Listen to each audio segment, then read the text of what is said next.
ಮುಚ್ಚ ಬಾಯಿ.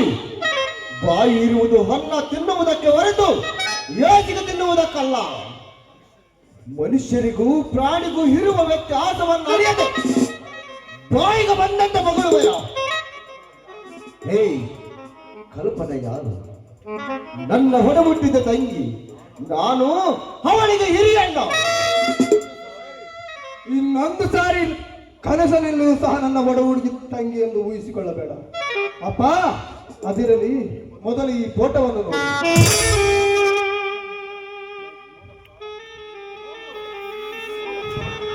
ನೋಡಿದೇನಪ್ಪ ನಿನ್ನ ಮುತ್ತಿನ ಮಗನ ಕೆಟ್ಟ ನಡತೆಯನ್ನ?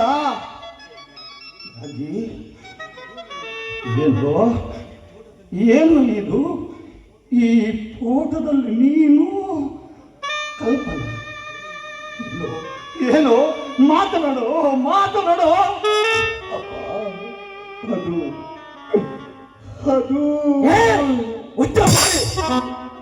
ಮುಂದಕ್ಕೆ ನಿನ್ನ ಒಳತು ಬಾಯಿಂದ ಏನೇನು ಹೇಳಬೇಡ. ಅಪ್ಪ, ಇವನ್ ಯಾರು? ಈ ಮನೆಗೆ ಹೇಗೆ ಬಂದ? ಈ ಮನೆಗೆ ಹೇಗೆ ಬರೋದ? ಯಾಕ್ರೋ ನೀವಿಬ್ರು ಇವತ್ತು ಈ ರೀತಿ ಮಾತನಾಡ್ತಿದ್ರ? ಏನಾದ್ರೂ ಕುಡಿದು ಬಂದಿದ್ದೀರಿ? ಅಪ್ಪ, ತಲೆ ಕೆಟ್ಟಿದ್ದೀನೋ? ಅಪ್ಪ, ಕುಡಿದು ಬಂದಿರೋದು ನಾವಲ್ಲ, ನೀವು ನಿಜ ಹೇಳಿ. ಈ ಸೂರ್ಯಚಂದ್ರನ ಸಾಕ್ಷಿಯಾಗಿ, ನಿಮ್ಮ ಆತ್ಮ ಸಾಕ್ಷಿಯಾಗಿ ಹೇಳಿ ಇವನು ಯಾರು ಅಂತ. ಯಾಕಪ್ಪ ಹಾಗೆ ಕಲ್ಲು ಬೊಂಬೆಯಾಗಿ ನಿಂತು ಬಿಟ್ಟಿರಿ? ಇವರು ಕೇಳುವ ಪ್ರಶ್ನೆಗೆ ಉತ್ತರ ಕೊಡಪ್ಪ. ಸತ್ಯ ಎಂದಿಗೂ ಸುಳ್ಳಾಗಲ್ಲಪ್ಪ. ಅಪ್ಪ, ಧೈರ್ಯವಾಗಿ ಹೇಳಪ್ಪ. ಹೇಳ್ತೀನಿ ಮಗು, ಹೇಳ್ತೀನಿ.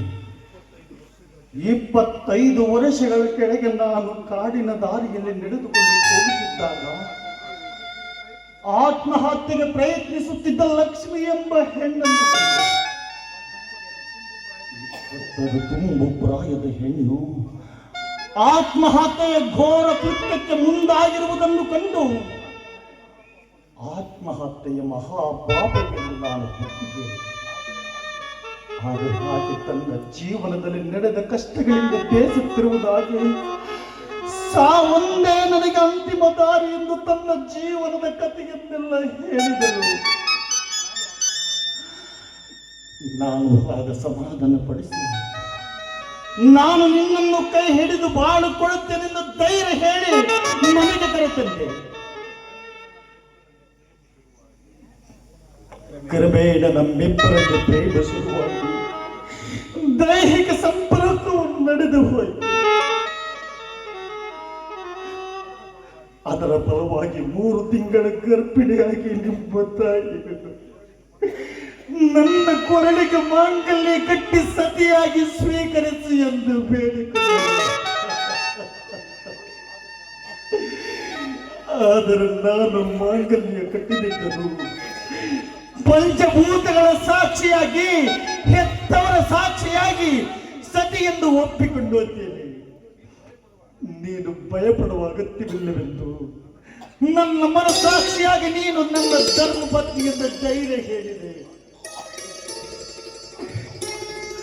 ಆಗ ನವಮಾಸಗಳು ತುಂಬಿ ಹೆರಿಗೆ ಸಮಯದಲ್ಲಿ ಆಸ್ಪತ್ರೆಯಲ್ಲಿ ನಿನ್ನನ್ನು ಹಡೆದು ದುರಾದೃಷ್ಟವಶಾತ್ ತನ್ನ ಪ್ರಾಣವನ್ನು ಬಿಟ್ಟಳಪ್ಪ.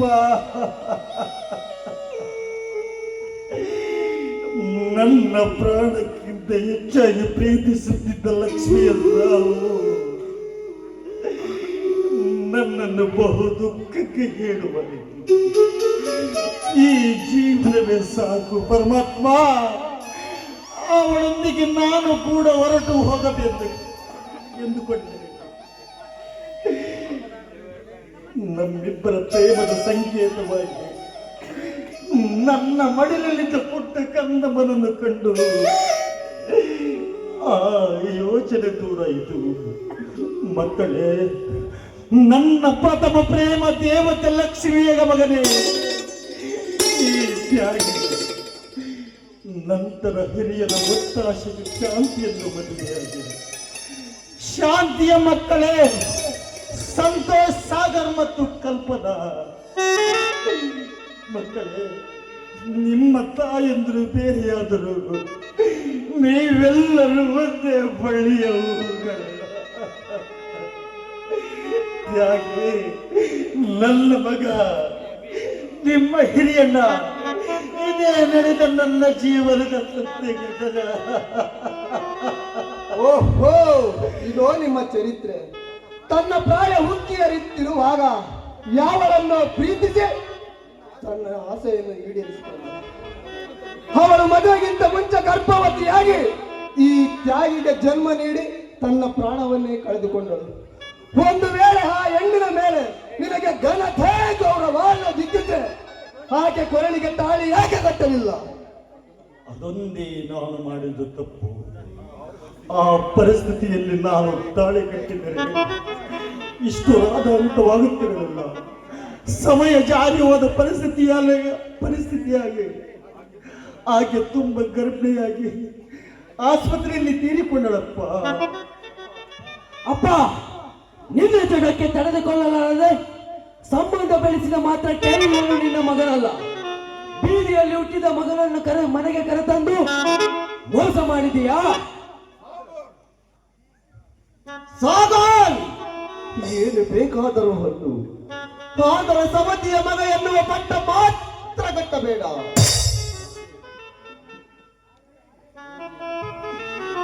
ಅಪ್ಪ, ನೋಡಿದೀರಪ್ಪ, ನೀನು ದುಡುಗಿ ತಪ್ಪು ಮಾಡಿದ ಕಾರ್ಯ ಕೆಲಸಕ್ಕೆ ನಾನಿಂದು ಸಮತಿಯ ಮಗನಾದೆ. ಅಪ್ಪ, ನಮ್ಮ ತಾಯಿ ತೀರಿಕೊಂಡ ತಕ್ಷಣ ನೀನು ಕೂಡ ನನ್ನನ್ನು ಕುತ್ತಿಗೆ ನನ್ನನ್ನು ಕ್ಷಮಿಸಿಬಿಡಪ್ಪ, ನನ್ನನ್ನು ಕ್ಷಮಿಸಿಬಿಡು. ಇವರ ಮತ್ತೆ ನನ್ನನ್ನು ತಲೆ ತಗ್ಗಿಸುವಂತೆ ಮಾಡಿಬಿಟ್ಟೆಲ್ಲಪ್ಪ, ತಲೆ ತಗ್ಗಿಸುವಂತೆ ಮಾಡಿಬಿಟ್ಟೆ. ಅಪ್ಪ, ಬೀದಿಯಲ್ಲಿ ಹುಟ್ಟಿದವರನ್ನು ಮನೆಗೆ ಕರೆತಂದರೆ ಅವರು ಮಾಡುವ ಕೆಲಸವೂ ಸಹ ಕೆಳಮಟ್ಟದ್ದೇ ಆಗಿರುತ್ತದೆ. ಅಕ್ಕ ತಂಗಿಯರ ಪ್ರೀತಿ ವಾತ್ಸಲ್ಯವನ್ನರೆದ ಇವನು ನಮ್ಮ ಕಲ್ಪನ ಮೇಲೆ ತನ್ನ ಕಾಮ ತೃಷೆಯನ್ನು ತೀರಿಸಿಕೊಂಡಿದ್ದಾನೆ.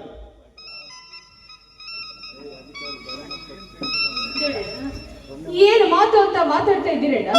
ನೋಡೋಣ, ನೀವು ಏನು ಬೇಕಾದ್ರೂ ಅನ್ನಿ, ನನಗೆ ನಿಜಕ್ಕೂ ನೋವಿಲ್ಲ.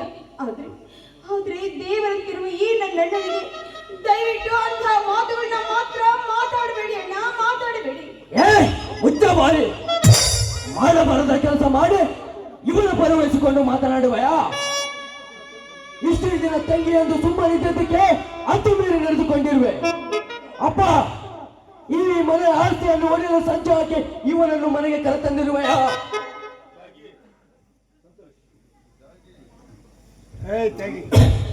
ತ್ಯಾಗಿ, ಇಷ್ಟೆಲ್ಲ ನಡೆದ ಮೇಲೂ ನೀನು ಈ ಮನೆಯಲ್ಲಿರುವುದು ಸೂಕ್ತವಲ್ಲ. ನಾಳೆ ನನ್ನ ಕೈಯಾರೆ ನಿನ್ನ ಕುತ್ತಿಗೆ ಹಿಡಿದು ಹೊರಗೆ ತಪ್ಪುವ ಮುಂಚೆ ನೀವೇ ಹೊರಟು ಹೋದರೆ ಒಳ್ಳೆಯದು.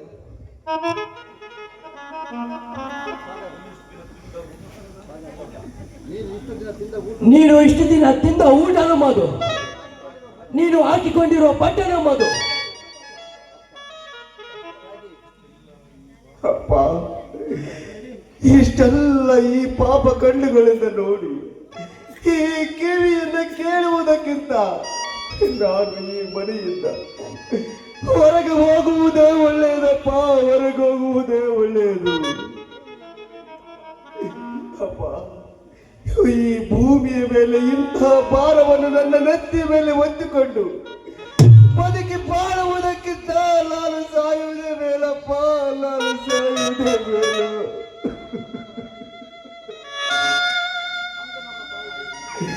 ಅಂದು ನಮ್ಮ ತಾಯಿ ದುಡುಕಿ ತನ್ನ ಶೀಲವನ್ನು ಕಳೆದುಕೊಂಡಿದ್ದಕ್ಕೆ ನಾನಿಂದು ಸಮತಿಯ ಮಗನಾದೆ.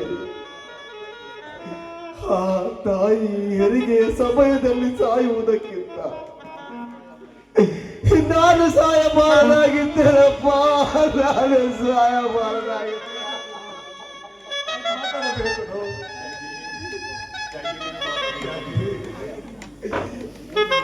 ತ್ಯಾಗಿ, ನೀನ್ ಮಾತ್ರ ಈ ಮನೆ ಬಿಟ್ಟು ಹೋಗ್ಬೇಡ. ಬೇಕಿದ್ರೆ ಅವರೇ ಹೋಗ್ಲಿ, ನನ್ನ ಜೀವಂತವಾಗಿರುವವರೆಗೂ ನೀನು ಈ ಮನೆಯಲ್ಲಿ ಇರಪ್ಪ. ನಿನಗೂ ಈ ಮನೆಯಲ್ಲಿ ಭಾಗ ಇದೆ. ಅಪ್ಪ, ಇದುವರೆಗೂ ಜನ್ಮ ಕೊಟ್ಟ ತಂದೆ ಎಂದು ಸುಮ್ಮನೆ ಗೌರವ ಕೊಟ್ಟರೆ ನಿಮ್ಮ ಹುಚ್ಚಡತನವನ್ನೇ ಮುಂದುವರಿಸುವಿರಾ? ನಿಮ್ಮ ಮೇಲೆ ಸಹ ಕೈ ಮಾಡಬೇಕಾಗುತ್ತದೆ. ಮುಚ್ಚಿನ ಬಾಯಿನ. ನೀವು ಮನುಷ್ಯರಲ್ಲ, ರಾಕ್ಷಸರು. ನೀವು ನನಗೆ ಮಕ್ಕಳಲ್ಲ. ಅವನು ಈ ಮನೆಯಲ್ಲಿ ಒಂದು ಪಿಡಿಗಾಸುವುದಕ್ಕೂ ಬಿಡುವುದಿಲ್ಲ.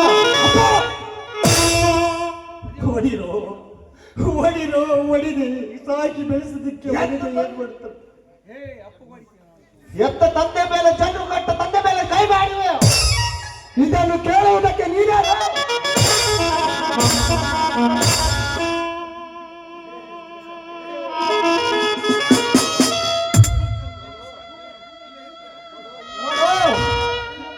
ಇನ್ನೊಂದು ನಿಮಿಷ ನೀನು ಈ ಮನೆಯಲ್ಲಿದ್ದರೆ ನಾನೇನ್ ಮಾಡ್ತೀನೋ ನನಗೆ ಗೊತ್ತಿಲ್ಲ.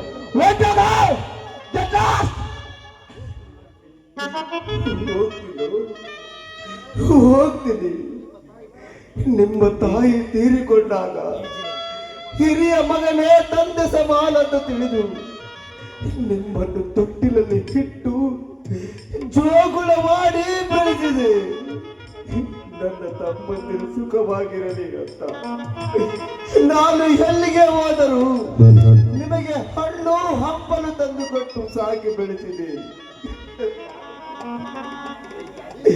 ನೀವು ಬೀದಿಯಲ್ಲಿ ಆಟ ಆಡಿಕೊಂಡು ಬಂದಾಗ, ನಿಮ್ಮ ಬಟ್ಟೆಯನ್ನು ಕೊಳೆ ಮಾಡಿಕೊಂಡು ಬಂದಾಗ ನಿಮ್ಮ ಬಟ್ಟೆ ತೊಳೆದು ನಿಮ್ಮನ್ನು ಸ್ನಾನ ಮಾಡಿಸಿದೆ.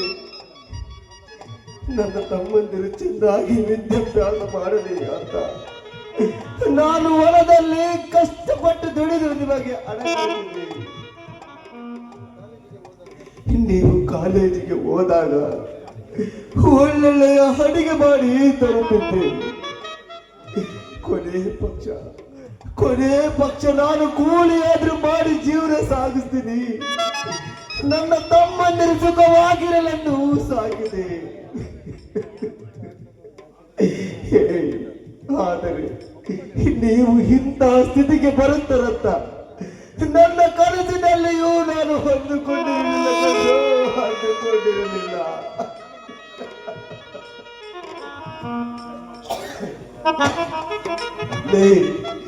ಜನ್ಮ ಕೊಟ್ಟ ತಾಯಿ ಬೇರೆಯಾದರೂ ಒಂದೇ ರಕ್ತಕ್ಕೆ ಹುಟ್ಟಿದ ಅಣ್ಣ ತಮ್ಮದಿರುಕೊಂಡ್ರು.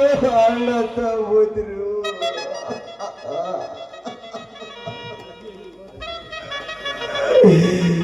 ಆಯ್ತಪ್ಪ, ಆಯ್ತು. ಆ ಭಗವಂತ ನಿಮಗೆ ಒಳ್ಳೆಯದು ಮಾಡಲಿ. ಅಪ್ಪ, ಇಷ್ಟೆಲ್ಲ ನಡೆದ ಮೇಲೆ ಈ ಮನೆಯಲ್ಲಿ ನಾನಿರುವುದು ಒಳ್ಳೆಯದಲ್ಲಪ್ಪ. ನಾನು ಬರ್ತೀನಿ. ನೀನು ಕೊಟ್ಟಿರುವ ಬಟ್ಟೆ ನಮ್ಮದು, ನೀನು ಕಾಲಲ್ಲಿ ಹಾಕಿರುವ ಚಪ್ಪಲಿ ನಮ್ಮದು. ಅದನ್ನೆಲ್ಲ ನೀನೇ ನಿನ್ನ ಕೈಯಾರೆ ಬಿಚ್ಚಾಗಿ ಹೋದರೆ ಒಳ್ಳೆಯದು. ಇಲ್ಲವಾದರೆ ನಾವೇ ಕಳಚಿ ಕಳಿಸಬೇಕಾಗುತ್ತದೆ.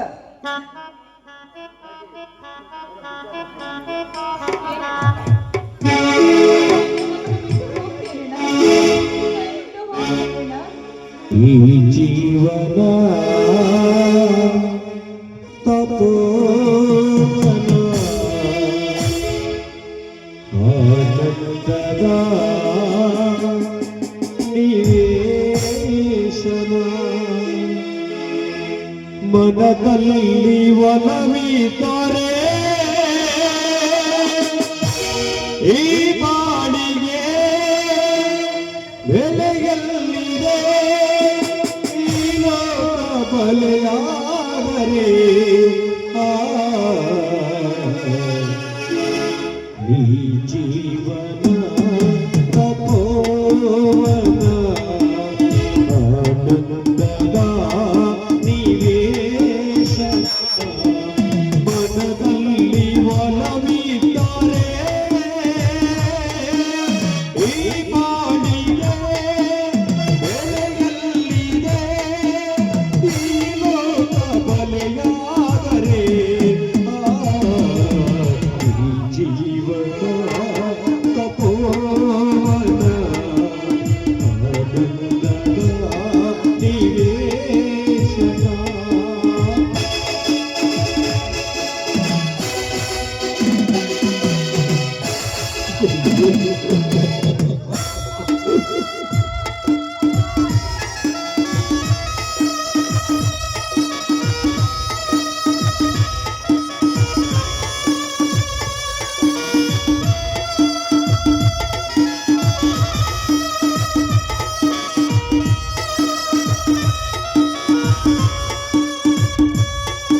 ಒಂದುಗೂಡಿ ಹಾಡಿದಂತ ಕ್ಷಣಗಳಲ್ಲಿ ಹೋಗಿತು ಪ್ರೀತಿಯಿಂದ ಪಾಡಿದಂತ ಪ್ರೀತಿಯಲ್ಲಿ ಜಾರಿತು ಯಾವ ಜೀವಿಗಿಲ್ಲಿ ಲೋಕ ನೀಡುತ್ತಿರಲು ವೇದನೆ ಹೃದಯ ಒಡೆದು ಹಾಕುವಂತ ಪ್ರೀತಿಯಿಂದ ಶೋಧನೆ ಇಂದು ಕಾಣಲಾಗಿದೆ ಕಟ್ಟಿದಂತ ಗೋಪುರ ನೊಂದ ಹೃದಯ ಆಗಿದೆ ಬತ್ತಿದಂತ ಸಾಗರ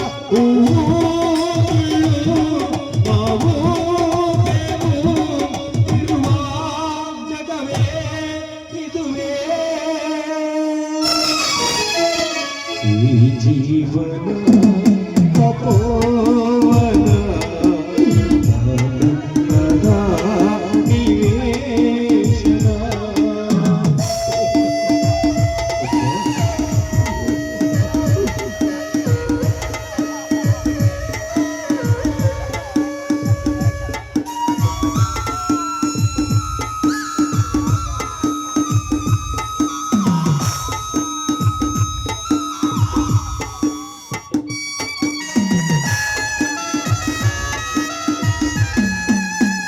ಇಂದು ಕಾಣದು ಅಂದು ಕಂಡ ಬಂಧನ ಎಲ್ಲಿ ಮಾಯವಾಯ್ತೋ ಏನೋ ಮನದ ಮಧುರ ಸಂದನ ಸುಖಿಯು ಸೇರಲಾಗದೆ ಸಾಗುವಂತ ಜೀವನ ತಪ್ಪು ತಾಳ ಹಾಕುವಂತ ಮಾಡುವಂತ ಗಾಯನ ಬೇರೆ ಬೇರೆ ಭಾವನೆ ಬಂದ ದೂರ ಮಾಡಿದೆ ದೂರವಿದ್ದ ಅಕ್ಕಿಯು ಗುಂಪು ಚೆದುರಿ ಹೋಗುತ್ತದೆ ಏಕೋ ತಾನೇ ಲೋಕಾಗಿಗೆ ಇದರ ಹೆಸರೇ ಜಗವೇ ಈ ಜೀವನ ತಪೋವನ ಆನಂದ